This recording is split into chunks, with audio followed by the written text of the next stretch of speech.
উকিল বাবার সাথে দেখা করা জায়েজ আছে কিনা, বাবা বলা যাবে কিনা? উকিল বাবা হলো 2 নম্বর বাবা।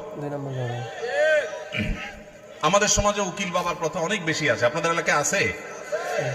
এটা হলো 2 নম্বর বাবা, নকল বাবা। নকল, এই নকল বাবা হওয়া জায়েজ নাই, এই নকল বাবা বানানো জায়েজ নাই। ভাইরা আমার, বিয়ে শাদীতে আমাদের দেশে মনে করা হয় যে একজন উকিল বাবা লাগে, এরকম একটা ধারণা আছে না নাই? মেয়ের ইজিন আনার জন্য গায়রে মাহরাম একজন উকিল বাবা হয়, অনেক সময় যায় অনুমতি আনে। এইভাবে উকিল বাবা বানানো পরিষ্কার ভাবে হারাম, পরিষ্কার ভাবে হারাম। মুরব্বীরা ভালো করে শুনে রাখেন, যারা যারা উকিল বাবা আছেন এই বাবাগিরি ছেড়ে দেন। বাংলাদেশে বাবার কোনো শেষ নাই। খাজা বাবা, উকিল বাবা, ব্যাংকটা বাবা, কত বাবা আছে। আল্লাহ তাআলা এই সমস্ত নকল বাবা থেকে আমাদেরকে হেফাজত করুন।